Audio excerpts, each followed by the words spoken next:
बहीण आंधळी होती म्हणून तिच्यासोबत कुणी लग्न करायला तयारच होत नव्हते. तेव्हाच अमर नावाच्या मुलाचं स्थळ बहिणीला आले. भावाने चौकशी केली त्या मुलाची, तर खूप मोठे रहस्य समोर आले. तरी देखील भावाने ती गोष्ट आंधळी बहीण आणि आईपासून लपवून ठेवली आणि बहिणीचे लग्न अमरसोबत लावून दिले. 2च महिन्यात दुर्दैवाने तिच्या नवऱ्याचा मृत्यू झाला. आंधळी बायको खूप दुःखी झाली. नवऱ्याच्या नावाने रडू लागली. पण त्याच रात्री तिचा नवरा तिच्या खोलीत आला. तिच्यासोबत रात्रभर राहिला. सकाळी तिला जाग आली तर तो कुठेच नव्हता. ती सगळ्यांना सांगत होती की माझा नवरा मेला नाही, तो जिवंत आहे.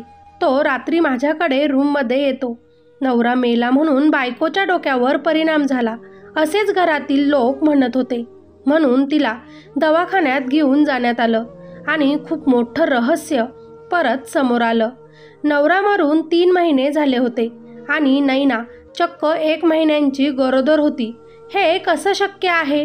त्या रात्री डॉक्टरांनी सांगितल्याप्रमाणे नैनाने आपल्याजवळ येणाऱ्या पुरुषासोबत असे काही केले की त्याचा चेहरा सगळ्यांसमोर आला आणि खूप मोठे रहस्य सुद्धा की नैनाचा नवरा एक. कथा पूर्ण ऐका म्हणजेच समजेल. नैना खूप सुंदर होती, पण तिच्यात एक कमजोरी होती. ते म्हणजे तिचे डोळे, जे की एका अपघातात तिच्यापासून हिरावले गेले होते. इतकी सुंदर असूनही ती हे जग बघू शकत नव्हती. या गोष्टीचा फायदा गावातील खूप लोक घेत असे. तिच्यावर वाईट नजर ठेवत असे. पण तिची आई या सगळ्या गोष्टींपासून तिला वाचवत होती.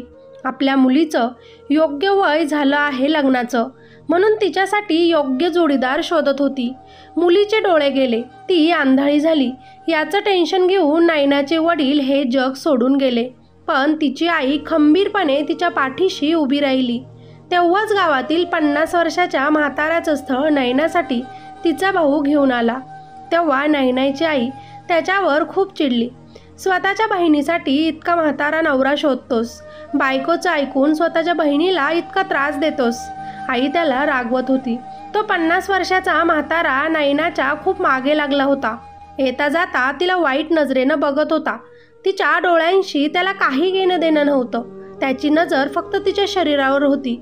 ती किती देखणी आहे, किती सुंदर आहे याच्यावर होती. पण त्याची ती वाईट नजर नैनाच्या आईने ओळखली होती.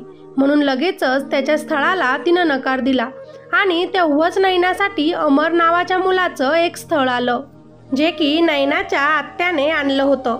नैनाने सगळ्यात अगोदर प्रश्न विचारला, त्या लोकांना माझ्याबद्दल माहिती आहे का?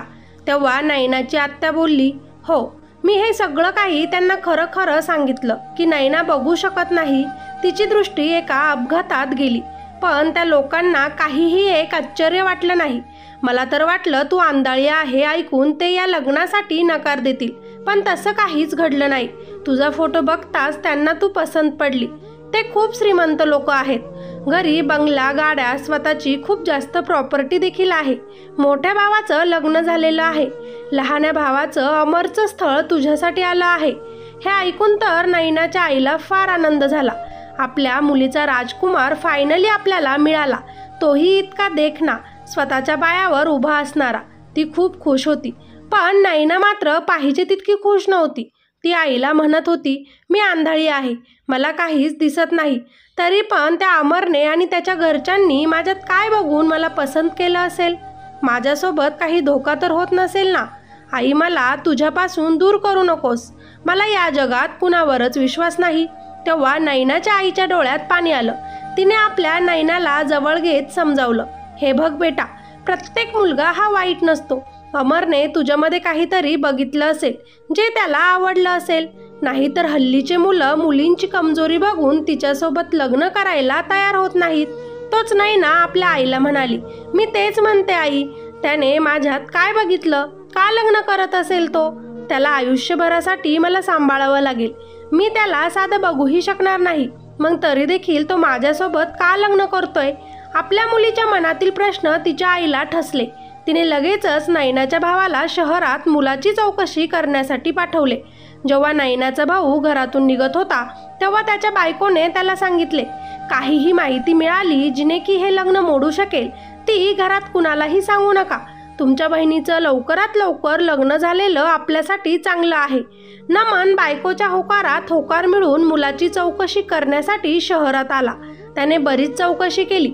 मुलगा खरंच खूप श्रीमंत होता. स्वतःची खूप अशी प्रॉपर्टी होती, बंगला, गाडी, सगळं काही स्वतःचं. पण एक गोष्ट अमरबद्दल नमनला समजली, जिने नैना आणि अमरचे लग्न मोडले असते. म्हणून ती गोष्ट नमनने आपल्या आईपासून आणि बहिणीपासून लपवली. घरी आल्यावर त्यानं मुलगा खूप चांगला आहे, स्वखुशीने आपल्या आंधळ्या बहिणीला स्वीकारत आहे असे सांगितले. आता कुठे नैनाच्या मनात सुद्धा अमरबद्दल प्रेम निर्माण झालं. माझ्यात इतकी मोठी कमी असून सुद्धा तो मला स्वीकारतोय, हा विचार करूनच तिचं त्याच्यावर प्रेम झालं. नमनने आणि आईने छोटा का होईना पण चांगलं लग्न नैनाचे आणि अमरचे करून दिले. नैना काहीच बघू शकत नव्हती, पण तिच्या आईच्या डोळ्यांनी बघून ती स्पर्श करत असे. पण आता तर आईसुद्धा तिच्यासोबत राहणार नव्हती. तेव्हा नैनाच्या आईने आपल्या मुलीचा हात अमरच्या हातात देत म्हटले, माझी मुलगी खूप साधीभोळी आहे, दिसायला खूप सुंदर आहे, देखणी आहे. डोळ्यांचीच फक्त कमतरता आहे, जी की देवाने एका अपघातात तिच्याकडून तिची दृष्टी घेतली. पण अमर, तू माझ्या मुलीचे डोळे बन, तिच्यावर प्रेम कर. आज माझ्यावरची जबाबदारी मी तुझ्यावर सोपवत आहे म्हणत आईने नैनाचा हात अमरच्या हातात दिला. अमर देखील आपली जबाबदारी स्वीकारत नैनाला आपल्या घरी शहरात घेऊन आला. सुहाग बेडवर नैना बसली होती. मनामध्ये अनेक प्रश्न होते. खूप जास्त आनंदित ती होती. तिचा राजकुमार तिला मिळाला याच्यातच ती खुश होती. पण अमर मात्र काहीतरी लपवत होता. त्याने का आंधळ्या मुलीसोबत लग्न केले असावे हा प्रश्न मात्र नैनाला नेहमीच सतावत होता. सुहागरातीच्या बेडवर नैना कधीची त्याची वाट बघत बसली होती. पण अमर अजून काही खोलीमध्ये आला नव्हता. तोच त्याच्या पावलांचा आवाज तिला आला. तिला दिसत नव्हते, पण कानांनी तिला सगळं काही समजायचं, तेही फक्त आवाजाने. तिला समजलं की आपला नवरा आपल्या रूममध्ये आला. अमर रागातच रूममध्ये आला. नवरदेवाचे घातलेले कपडे काढून त्यानं नाईट सूट घातला आणि नैनाला म्हणाला, थकली असेल तू, लग्न होतं आज आपलं, कपडे बदलायचे असेल तर बदलून घे आणि झोपून घे. लग्नाच्या पहिल्या रात्री आपल्या नवऱ्याने असे बोलणे ऐकून तिचे मन थोडे दुखले. पण पहिलाच दिवस होता, खरंच थकल्यासारखं होत होतं. यात नवऱ्याची काय चूक म्हणत तिने झोपून घेतलं. घरातील सासू, सासरा, दीर, भाऊजाई सगळेच तिला खूप जीव लावत होते. नैनाने स्वप्नातही विचार केला नव्हता की तिला असं सासर मिळेल जे तिला आपल्या डोळ्यांच्या पापणीवर झेलून धरेल. तिच्या कमजोरीचा कोणी फायदा घेणार नाही. तिची सासू तिला अगदी आईप्रमाणे जीव लावत होती. जाऊ अगदी बहिणीप्रमाणे समजावून सांगत होती आणि तिला समजून सुद्धा घेत होती. जावेचा नवरा अगदी भावाप्रमाणे तिच्यासोबत मजाक मस्ती करत असे आणि सासरा सुद्धा बापाप्रमाणे जीव लावत होता. अधूनमधून घरात नवऱ्याचा मामा सुद्धा येत असे. मामा जेव्हाही घरात येत असे तेव्हा सगळे खूप खुश होत. मामा सुद्धा नैनाला खूप जीव लावत. तिला नेहमीच वेगवेगळ्या वस्तू घेऊन येत. नैना देवाचे आभार मानत होती. मी आंधळी असून सुद्धा मला इतका छान आणि सुंदर परिवार दिला म्हणून धन्यवाद व्यक्त करत होती. आपल्या आईला फोन करून आपण किती खुश आहोत हे सांगत होती. आपला नवरा आपल्याला किती जीव लावतो हे देखील सांगत होती. नैनाची खुशी ऐकून नैनाचा भाऊ आणि वहिनी इकडे तिच्यावर खूप जास्त जळत असे. पण ती इतकी खुश कशी विचार करत असे. आणि नैनाचा नवऱ्याबद्दल आपल्याला काय माहिती आहे हे अजून त्यानं घरात कुणालाही सांगितलं नव्हतं. कारण ती गोष्ट जर कुणाला समजली तर आपली बहीण ते घर सोडून परत इकडे माहेरी येईल. आपल्या इस्टेटीमध्ये तिला वाटा मिळेल हा विचार करून त्यानं शांत राहणे योग्य समजलं. नैनाचा नवरा जेव्हा रूममध्ये तिच्यासोबत असे तेव्हा तो तिच्यावर खूप प्रेम करत, तिच्यासोबत रोमॅन्टिक गोष्टी बोलत, तिला खूप जास्त जीव लावत, शारीरिक गोष्टींचा आनंद देत, आपण तुझ्यावर किती प्रेम करतो याची तिला कबुली देत. पण एकदा की नैनाचा नवरा रूमच्या बाहेर आला की त्याच्या बोलण्यात खूप जास्त बदल होत. तो नैनासोबत जास्त बाहेर बोलत नसे, तिचा अपमान करत असे. ही गोष्ट तिला खूप खटकत असे. तिच्या जावेने जर अमरला काही बोललेच की आपल्या बायकोसोबत असं का वागत आहात, तिचा अपमान का करत आहात, तेव्हा लगेचच जावेला नैना शांत करत आणि म्हणत, दीदी अमर आमच्या रूममध्ये माझ्यासोबत खूप चांगले बोलतात आणि वागतात. नवरा बायकोचं नातं आमच्यात खूप छान आहे. पण रूमच्या बाहेर पडल्यानंतर ते माझ्यासोबत असं का वागतात आणि बोलतात हे मला माहिती नाही. कदाचित मी आंधळी आहे म्हणून त्यांना माझा आता त्रास होत असेल, पण ते माझ्यावर खूप जास्त प्रेम करतात. सासू सासरे तिचे बोलणे ऐकून एकमेकांकडे बघत होती. नैनाचा नवरा नेहमीच उशिरा घरी येत, रात्र बाहेर राहत. एक दिवस असाच रात्री उशिराने घरी येत असताना त्याचा ॲक्सिडेंट झाला आणि अमरचा मृत्यू झाला. ही गोष्ट जेव्हा घरी समजली तेव्हा घरच्यांनी रहंकार केला. नैना खूप रडत होती, नशिबाला कोसत होती. ती पूर्ण एकटी झाली होती. नैनाची आई आणि भाऊसुद्धा तिच्या जवळच या परिस्थितीत होते. आई तिला घरी घेऊन जाण्यासाठी बोलली, पण नैनाने आता सासरच आपले घर आहे असे सांगितले. माझ्यावर माझा परिवार किती प्रेम करतो, मी या सगळ्यांना सोडून परत घरी येऊ शकत नाही असे म्हटले. तिच्या भावाला या गोष्टीचा आनंद झाला. त्याने आपल्या आईला समजावून सांगितले आणि आईला घेऊन तो परत गावी निघून गेला. तसेच 2-4 दिवस गेले. एके रात्री नैनाला आपल्या खोलीत कोणीतरी आल्याचा भास झाला. तिच्या गालावर कोणीतरी हात ठेवला. त्या हाताला स्पर्श करताच तिला अमरचा भास झाला. आपला अमर जिवंत आहे, तो माझ्याकडे आला असा विचार करत तिनं त्याला मिठी मारली. तिला काहीच दिसत नव्हतं, पण अमर आपल्या जवळ आहे, आपल्या तो कुशीत आहे याची जाणीव होत होती. त्याही रात्री ती अमरसोबत झोपली. दुसऱ्या दिवशी सकाळी उठल्यानंतर अमर तिच्याजवळ कुठेच नव्हता. त्याला आवाज देत देत ती खाली आली. तिचे सासू सासरे, तिची जाऊ तिला विचारू लागले की काय झालं, तू अमरला का आवाज देत आहेस? तो आता आपल्यात नाही, आपल्याला सोडून तो आता देवाघरी गेला. तेव्हा नैना म्हणाली, अमर जिवंत आहे, तो रात्री माझ्याजवळ आला होता. आम्ही दोघं रात्रभर सोबत होतो. सकाळी कुठेतरी माझा डोळा लागला आणि जाग आली तर अमर सोबत नव्हता. आता मात्र आपली सून वेडी झाली असेच सगळ्यांना वाटत होते. अमर सोडून गेल्यामुळे तिच्या डोक्यावर परिणाम झाला असेच विचार करून त्यांनी नैनाला म्हटले, थोड्या दिवसांसाठी तू तुझ्या आता माहेरी जाऊन ये. पण नैनाने नकार दिला. त्याही रात्री ती अमरची वाट बघत होती आणि खरंच कुणीतरी तिच्या रूममध्ये परत आलं. असे आता 15 दिवस चालूच होते. ती खूप खुश होती. अमर रोज आपल्याकडे येतो असे आपल्या जावेला सांगत होती. घरातील सगळ्या माणसांनी विचार केला आणि त्यांच्या सुनेला चांगल्या मानसशास्त्र डॉक्टरकडे दाखवलं आणि तिथून पुढे खरी गोष्ट सुरू झाली. तिचे वेगवेगळे सेशन सुरू झाले. अमर जाऊन आता 3 महिने झाले होते, पण एकदाही नैनाला वाटले नाही की आपला नवरा आपल्याला सोडून गेला. रोज रात्री ते दोघं भेटत होते. डॉक्टरने तिला खूप समजवण्याचा प्रयत्न केला की तुझा नवरा गेला आहे, पण ती ऐकायला तयार नव्हती. आणि तेव्हाच एक धक्कादायक गोष्ट पुढे आली. ती म्हणजे नैना आई होणार होती. तिला पहिला महिना सुरू होता. अमरला मरून 3 महिने झाले होते. मग नैनाच्या पोटातील बाळ कुणाचे होते? नैना असे का वागत होती आणि का बोलते की आपला नवरा आपल्याकडे रोज रात्री येतो? त्या डॉक्टरांना संशय आला, या मुलीचा नवरा जर मेला आहे तर ही गरोदर कशी? म्हणजे ती जे म्हणते ते खरं आहे का? आता मात्र डॉक्टरांनी ही केस पोलिसांकडे सोपवली. नैना सोबत काहीतरी वाईट घडत आहे असे पोलिसांना सांगितले. तेव्हा पोलीस सुद्धा या केसमध्ये इन्व्हॉल्व झाले. नैनाला सुद्धा आपल्यासोबत काय घडत आहे समजत नव्हतं. डॉक्टरांनी तिला एक प्रश्न विचारला जो तिच्या मनात घर करून गेला. तो म्हणजे रोज रात्री तुझा नवरा जेव्हा तुझ्या जवळ येतो तेव्हा तो तुझ्यासोबत काय बोलतो? लग्न झाल्यानंतर तो तुझ्यासोबत काय काय प्रेमाच्या गोष्टी बोलला? नवरा बायकोचा संबंध म्हणजे फक्त रात्री एकत्र झोपणं नसतं. तुमच्यात अजून काय काय प्रेमाच्या गोष्टी घडतात. खरं तर आता नैना विचार करत होती की रोज रात्री माझ्याजवळ अमर फक्त झोपायलाच येतो.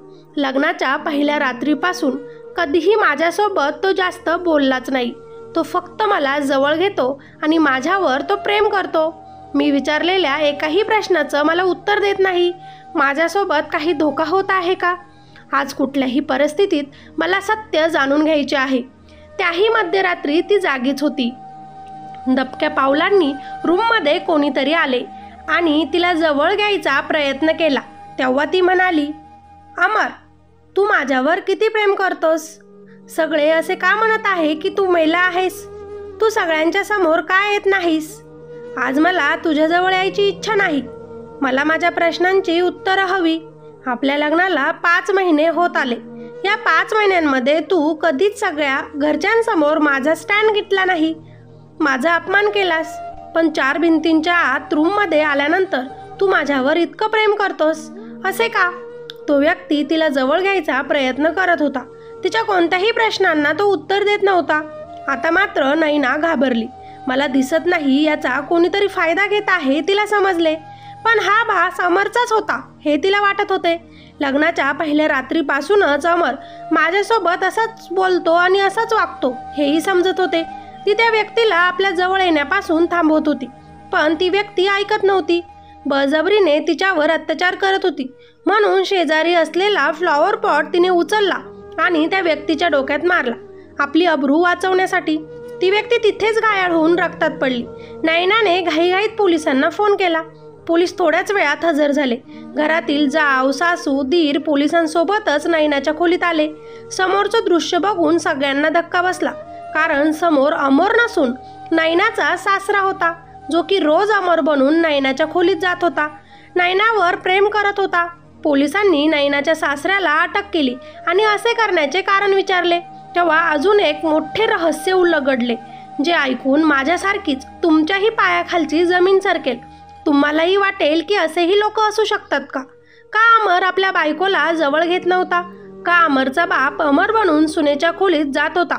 ती आंधळी होती म्हणून तिचा फायदा घेतला जात होता का?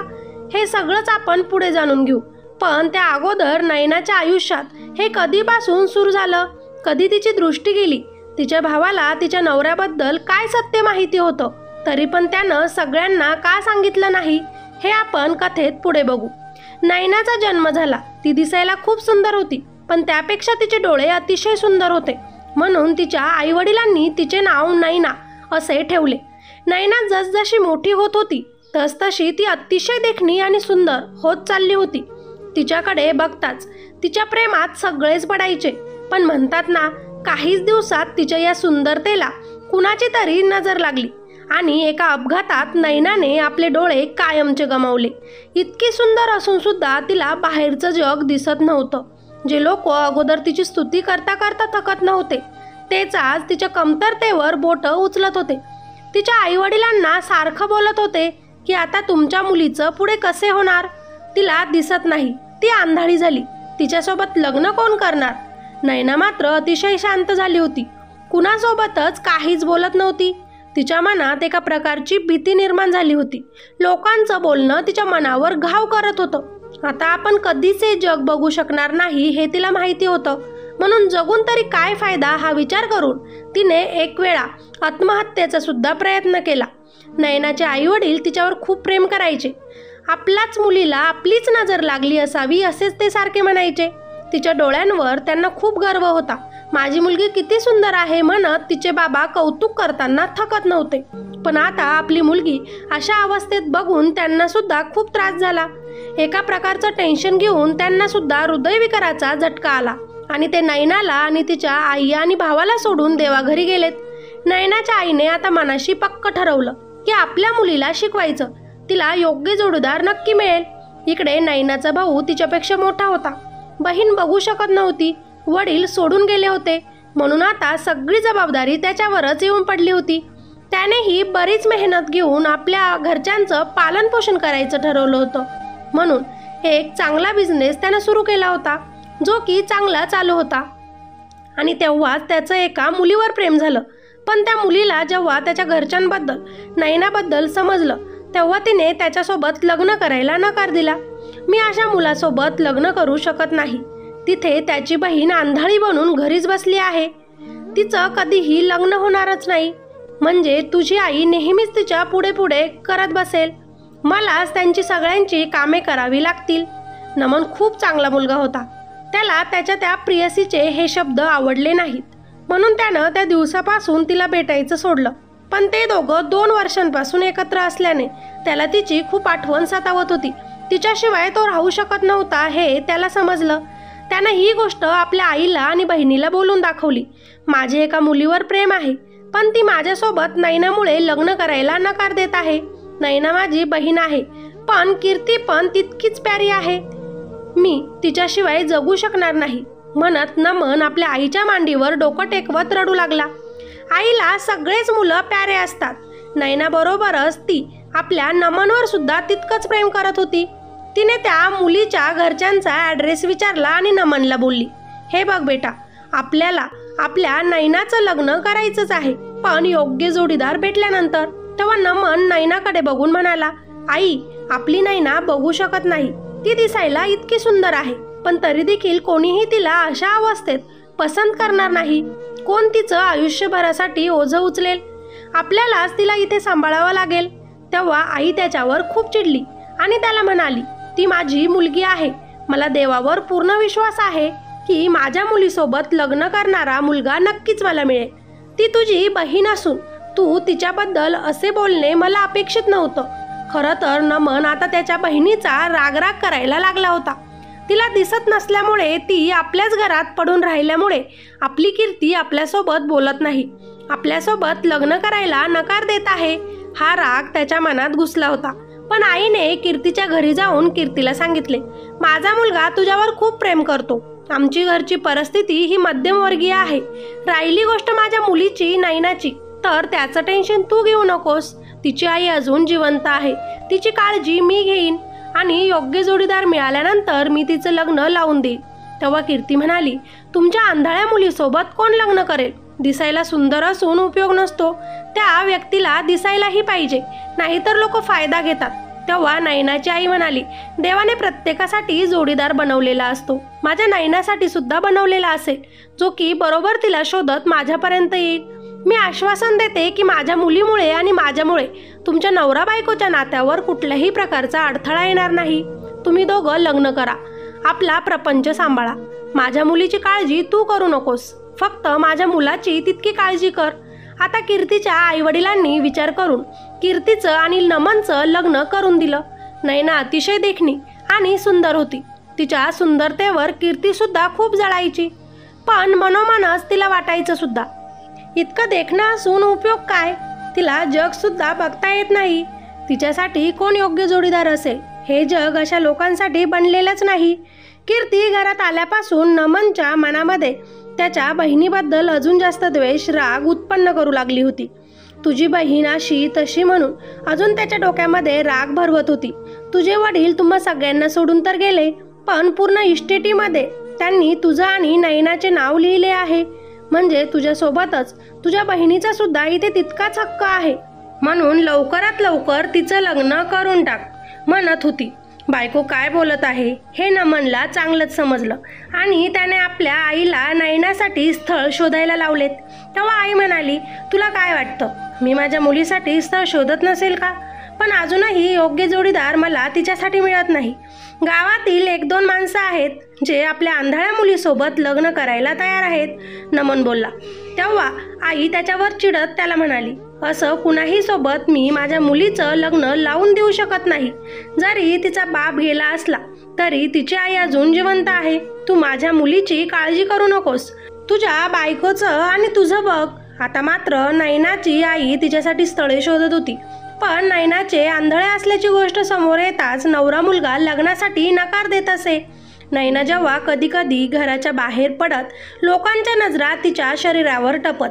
इतकी सुंदर मुलगी पण आंधळी झाली. जेव्हा नयनाची आई तिच्यासाठी लग्नासाठी मुलगा शोधत होती तेव्हा नयनासाठी कुणाला 2 मुले होते.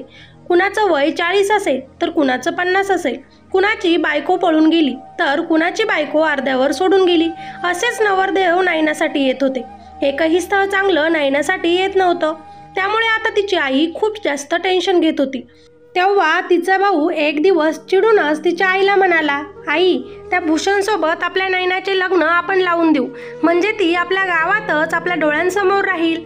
तसाही त्याने खूप वेळा माझ्याकडे हा विषय घेतला. त्याने माझा बिझनेस ग्रो करण्यासाठी माझी मदत केली, पैसा लावला. त्याला आपली नयना खूप आवडते, म्हणून आपण आपल्या नयनाचे लग्न त्या भूषणसोबतच लावून देऊ. आपला मुलगा त्याच्या बहिणीबद्दल असं विचित्र बोलत आहे बघून त्या आईच्या तळपायाची आग मस्तकाला गेली आणि ती लगेचच आपल्या मुलाला नमनला म्हटली, तुला लाज वाटते का असे बोलायला? त्या भूषणचं वय 50 आहे. माझ्या मुलीपेक्षा तो 30 वर्षांनी मोठा आहे. जरी श्रीमंत असला म्हणून काय झालं? असं कोणतंही स्थळ माझ्या मुलीला घेऊन येतोस का? आणि मी जिवंत आहे अजून, तिचा सांभाळ करायला. तुला ओझं होणार नाही आमचं, म्हणून तुझ्या त्या भूषण साहेबांना जाऊन सांग, आम्ही आमच्या मुलीचं लग्न तुमच्यासोबत लावून देऊ शकत नाही. आई आणि भाऊ आपल्या आंधळेपणावरून किती जास्त त्रासात आहे हे नैना शेजारच्या दरवाजात उभे राहून ऐकत होती. आपल्या भावाने आपल्याला 50 वर्षाच्या म्हाताऱ्याचं स्थळ घेऊन आल्याचं दुःख तिला होतं. भावाची बायको कीर्ती अगोदरपासूनच नैनासोबत खूप खंदापणा करत असे. तिच्या सुंदरतेवर तर ती जळतच असे. पण वारंवार तू आंधळी आहेस, तुझ्यासोबत कोण आयुष्य घालवेल, अशा प्रकारे तिच्या मनावर घाव देखील करत असे. या सगळ्यांचं टेन्शन घेऊन नैनाने आत्महत्या करण्याचा प्रयत्न केला. पण याही वेळी तिच्या आईने तिला वाचवलं आणि समजावून सांगितलं, मी आहे ना, तू काळजी करू नकोस, तुझ्या आयुष्यात सुद्धा कोणीतरी राजकुमार नक्की येईल. आई असे बोलली आणि लगेचच दरवाजाची बेल वाजली. नैनाची आत्या एका मुलाचे स्थळ घेऊन आली होती आणि आनंदातच सांगत होती की मी नैनाबद्दल सगळं काही त्या माणसांना खरं खरं सांगितलं. तिला दिसत नाही, ती आंधळी आहे. अपघातात तिने डोळे गमावले आहे, पण तरी देखील त्या माणसांना त्याचं काहीच वाटलं नाही. त्यांनी आपल्या मुलासाठी नैनाला पसंत केलं. हे ऐकून तर नैनाची आई खूप खुश झाली. आपल्या मुलीसाठी योग्य मुलगा मिळाला म्हणून आनंदाने आपल्या मुलीला मिठी मारू लागली. भाऊ आणि वहिनीसुद्धा तिच्यासाठी खुश झाले, कारण एकदा की बहिणीचं लग्न झालं की तिचा संसार आणि तिचं सासर, माहेरी तिचा काहीही एक हक्क नाही, सगळं काही आपलं, हा विचार करूनच नमन खुश होत होता. पण जेव्हा तो अमरची चौकशी करून आला तेव्हा त्याला धक्का बसला. अमरचे पहिले लग्न झाले होते, पण त्याची पहिली बायको त्याच्यापासून दूर राहत होती. त्या लोकांना आपल्या बहिणीचे सगळे रहस्य माहिती असून ते आपल्या आंधळ्या बहिणीसोबत लग्न करायला तयार झाले आहेत, कारण त्यांचा मुलगा अमर हा गे होता. त्याला मुलींमध्ये इंटरेस्ट अजिबात नव्हता. म्हणूनच आईवडिलांनी त्याचे पहिले लग्न करून दिले. पण तो कधीच त्या बायकोच्या जवळ जात नव्हता. त्याने आपल्या घरच्यांना त्याला मुलामध्ये इंटरेस्ट आहे, मुलींमध्ये नाही, हे आधीच सांगितले होते. तरीसुद्धा त्याच्या घरच्यांनी त्याचे बळजबरीने तिच्यासोबत लग्न लावून दिले होते. त्या बायकोच्या अमरची सच्चाई समोर आली म्हणून तिने त्याला सोडण्याचा निर्णय घेतला आणि ती त्याला सोडून घटस्फोट घेऊन निघून गेली. अमर सगळ्यांना सांगत होता की मला मुलगी आवडत नाही, मला मुलांमध्येच इंटरेस्ट आहे, मी लग्न करेल तर मुलासोबतच करेल. आणि त्याचा एक मित्रसुद्धा होता, त्याच्यासोबत अमर रात्र राहायचा. दोघांचे एकमेकांवर प्रेमसुद्धा होते. ही गोष्ट जेव्हा अमरच्या वडिलांना समजली तेव्हा ते अमरला खूप ओरडले. आपल्या घरदाराची इज्जत अशी बाहेर काढू नकोस म्हणाले. आणि तेव्हाच नैनाचे स्थळ त्यांना गेले. ती आंधळी असल्याचे समजले आणि लगेचच सासऱ्याने या स्थळाला अमरला होकार द्यायला सांगितला. तिच्या आंधळेपणाचा त्यांनी फायदा घेतला. तू फक्त तिच्यासोबत लग्न कर असे म्हटले. ही सगळी गोष्ट नैनाच्या भावाला माहिती पडली होती, तरी देखील त्यानं शांत राहणे योग्य समजले होते. स्वार्थ बघून आपल्या बहिणीचे आयुष्य त्याने उद्ध्वस्त केले होते. अमरच्या बापाने मुलाला लग्नासाठी तयार केले. लग्न कर नैनासोबत, बाकी मी सगळं काही सांभाळून घेईल असे सांगितले. बापाच्या सांगण्यावरून अमरने नैनाला बायको म्हणून आपल्या घरात आणले. आपल्या घराची इज्जत बाहेर जाऊ नये, मुलाबद्दल लोकांना बाहेर काहीच समजू नये म्हणून त्या सासऱ्याने लग्नाच्या पहिल्याच रात्री नैना आंधळी असल्याचा फायदा घेतला. रोज अमर घराच्या बाहेर असत. सासराच अमर बनून तिच्या खोलीत जात, तिच्यावर प्रेम करत, तिला समजावून घेत आणि काही गोष्टी समजावून सांगत. नैनाच्या ही गोष्ट लक्षात आली नव्हती, कारण तिला काहीच दिसू शकत नव्हतं. आपलं सगळं सर्वस्व आपला नवरा अमरच आहे असे तिने मानलं होतं. तिचा इतका मोठा विश्वासघात तिचा सासरा आणि तिचा पूर्ण सासरचा परिवार करत होता. सासूला सुद्धा ही गोष्ट माहिती होती, तरी देखील ती शांत होती. फक्त आणि फक्त आपल्या घराण्याची इज्जत वाचवण्यासाठी, आपल्या मुलाचं सत्य बाहेर समजू नये या सगळ्यासाठी त्यांनी इतका मोठा प्लॅन केला होता, जो की आंधळ्या नैनाचं पूर्ण आयुष्य उद्ध्वस्त करून गेला. नैना खूप रडत होती. आपल्या नवऱ्याबद्दल सत्य जाणून तिच्याही पायाखालची जमीन सरकली होती. आयुष्यात आधीच अंधकार होता, पण अजूनच अंधकार पसरला होता. आपल्यासोबत असे का घडले ती वारंवार स्वतःला कोसत होती. नयनाच्या आईला जेव्हा हे सगळं समजलं तेव्हा तिने सगळ्यात अगोदर आपल्या मुलाची कॉलर पकडून त्याला आपल्या घराच्या बाहेर काढलं. आपल्या बहिणीसाठी त्याने असे का केले त्याला विचारून घराच्या बाहेर काढून दिलं. बहिणीसाठी लोक आपला जीव देतात, तुझं कर्तव्य तू पार करायला हवं होतंस म्हणत ती आई रडू लागली. खरं तर आपण चूक केली ही जाणीव नमनला सुद्धा आता झाली, पण वेळ निघून गेली होती. नयना आता आपल्या आईच्याच घरी राहत होती. इतका मोठा धोका दिल्याबद्दल अमरच्या वडिलांना आणि आईला सुद्धा जेल झाली होती. नयना आंधळी होती, पण गरोदर असल्याने तिच्यातील मातृत्व जागं झालं होतं. पण तिच्यासोबत जे काही झालं ते चुकीचं होतं. लोक आपल्या मुलाला चांगलं जगू देतील का हा विचार ती करत होती. हेच टेन्शन घेऊन तिचा गर्भपात झाला. नयनाच्या आईने तिला खूप समजावून सांगितले, तिला वेगवेगळ्या गोष्टींमध्ये तिचं मन अडकवून ठेवले. आपण आपल्या मुलीला आयुष्यभरासाठी पुरू शकणार नाही, पण मेल्यानंतर आपले डोळे आपल्या मुलीलाच मिळावे असं तिने हॉस्पिटलमध्ये नोंद करून ठेवले. जोपर्यंत आई जिवंत होती तोपर्यंत आईनेच नयनाची खूप काळजी घेतली, तिच्यासाठीच जगली. पण मरताना त्या आईने आपले डोळे आपल्या मुलीला नयनाला दिले. आज नयना सगळं जग परत नव्यानं बघू शकत होती. तिच्यासोबत काय काय घडलं हे तिच्या डोळ्यांसमोरून सरासर सरकत होतं. आईने जाता जाता तिला सांगितलं होतं की जरी तुला डोळे नव्हते तरी तुझे डोळे बनवून मी तुझ्यासोबत नेहमीच होते. आता तुला दृष्टी आली तरी देखील मी तुझ्यासोबतच तुझे डोळे बनून आहे. डोळे असून देखील कधी कधी नसल्यासारखे असतात. तुला जेही खरे सत्य जाणून घ्यायचे असेल तर त्याच्या खोलपर्यंत जायला शिक. कुणावरच सहजासहजी विश्वास ठेवत जाऊ नकोस. जे दिसतं ते नेहमीच खरं असतं असं नसतं, म्हणून स्वतःची काळजी घे. त्या आईवडिलांनी आपल्या नयनाच्या नावावर आपली सगळी प्रॉपर्टी केली होती. नयनासुद्धा या सगळ्यांमधून खूप जास्त शिकली होती. आज ती सगळं जग बघू शकत होती आणि एक सक्सेसफुल बिझनेस वुमनसुद्धा बनली होती. मित्र आणि मैत्रिणींनो, या गोष्टीचे तात्पर्य दिसतं तसं नसतं आणि म्हणूनच जग फसतं. डोळ्यांना नेहमी जे दिसेल ते सत्यच असेल असे नाही, कधीकधी खोटंही असू शकतं. चुकूनही कुणावर आंधळा विश्वास ठेवू नये. कधीकधी रक्ताचीच नाती आपल्याला धोका देऊन जातात. मुलांवर बळजबरी करून लग्नाचा प्रेशर देऊ नये. त्यांना जे आवडतं त्यांच्यासोबतच त्यांना राहून द्यावे. घरादाराची इज्जत वाचवण्यासाठी चुकीच्या मार्गाने जाऊ नये. चुकीच्या गोष्टी करून तुम्ही स्वतःला सुद्धा चुकीचं साबित करतात. आपल्या स्वार्थासाठी बहीण भावांनी एकमेकांचे आयुष्य बर्बाद करू नका. दुसऱ्यांचं चांगलं करा म्हणजे स्वतःचं सुद्धा चांगलं होईल. तुम्हाला ही स्टोरी कशी वाटली मला नक्कीच सांगा आणि नक्कीच आवडली असेल तर लाईक करा. कॉमेंट करून मला नक्की सांगा की चुकी नक्की कुणाची. आणि हो, आज पहिल्यांदाच आपल्या चॅनलवर स्टोरी ऐकत असाल तर सबस्क्राईब करायला अजिबात विसरू नका. चला तर मग भेटूया अशाच एका नवीन आणि इंटरेस्टिंग व्हिडिओमध्ये. तोपर्यंत धन्यवाद.